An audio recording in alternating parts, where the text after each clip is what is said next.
In the last 2 years, the two biggest words in Canadian real estate are mortgage rates. Mortgage rates in Canada have been at the forefront of conversations when it comes to Canadian real estate. But have you ever considered the difference between a 25-year amortization and a 30-year amortization? And you may not even know what amortization could mean. Let's break all that down in this video and the difference in payments between a 25 and 30-year amortization. I'm Michael Ouzas. I'm a realtor here in Toronto. I'd love to hear your thoughts in the comments down below on mortgage rates and where you think they're going to be heading, especially as we have announcements coming in June and July. If you want to book in a call with me to discuss what's been happening on the ground level in Toronto real estate, you can click on that first link in the description down below. There's various products when it comes to mortgages in Canada, and I would suggest reaching out to a mortgage broker when it comes to anything mortgage related if you're considering making a purchase or progressing in the real estate market. This article that just came out breaks down the difference between a 25-year amortization and a 30-year amortization and the amount of interest that would be paid in the difference of only 5 short years. This article is published on Zoocast. It says, here's how much you'll pay in interest on a 30-year mortgage versus a 25-year mortgage across Canada. It does go on to say that a 25-year amortization term is standard. And what the amortization means is how long it would take to pay off the entire mortgage. If you bought a property today, 25 years from today, so in May of 2049, your mortgage would be totally paid off if you just paid the payments every single month from now until the end of the term. It does mention that in the past few years, with interest rates rising, 30-year amortizations are becoming increasingly popular. Now, the reason for going for a 30-year versus a 25-year is typically the payments will be less. We'll break that down in a chart in a second. The new budget also discussed how first-time buyers starting from August 1st, 2024 that are insured. So insured means putting down less than 20% on a purchase, will be allowed to have a 30-year amortization when purchasing a newly built home. It also goes on to say that if you're not a first-time buyer, you can still secure a 30-year mortgage by making at least a 20% down payment or opting for an uninsured mortgage. So if you do put down that 20% right off the bat, you are eligible for a 30-year mortgage. This is the key right here. It might be helpful to consider whether you'd prefer smaller monthly payments or to pay more in interest over the life of the mortgage. For these calculations, they assumed a 4.79 fixed rate, a 20% down payment, and they used the most recent benchmark prices available from the Canadian Real Estate Association of March 2024. And as its title says, the difference in interest paid can be astronomical. Let's go straight to Toronto, where the interest paid difference between a 25-year mortgage and 30-year mortgage, they used a benchmark price of just over 1.1 million. And of course, if you've been watching the channel, we've been talking about that 1.1 mark for quite some time now. On a 25-year mortgage, the total interest paid will be just under $790,000. Homeowners will pay just under $6,350 per month in mortgage payments over that 25-year term. On a 30-year mortgage, the lower monthly mortgage payment would be about $5,800 a month, about a $550 difference between the two. The trade-off is that you'll also pay $186,000 more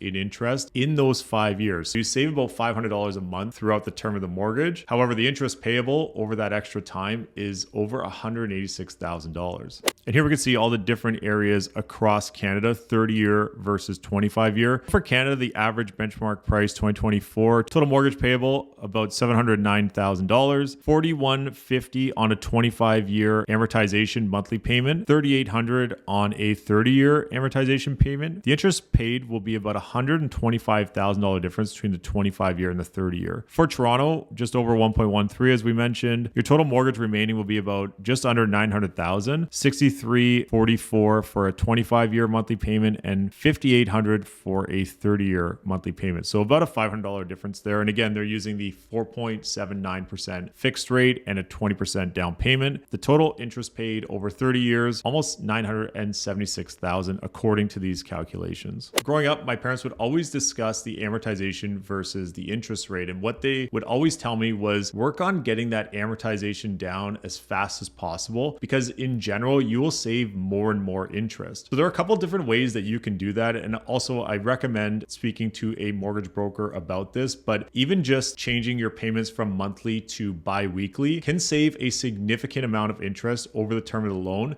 and also shrink the amortization by a few years. If you go to an accelerated weekly payment or accelerated bi-weekly payment, same kind of thing. You're paying more principal on each payment versus paying more interest in the long run. The other ways to try and shrink the total interest paid would be to make lump sum payments as you go along through the mortgage. And although there are many different mortgage products out there, make sure you ask about what are some of the prepayment privileges available for the mortgage. You may be able to put down a certain percentage per year that would go directly towards the principal and try and chop down that amortization length so you're paying less interest over time. These are just a few tactics that you can use to try to get that total interest paid over the years down as much as possible, and ideally getting to a zero balance on your mortgage over time. I'd love to hear your thoughts in the comments down below on if you have any other strategies to try and lower the interest payment total across the term of a mortgage. I'm Michael Ouzas. Thanks for watching.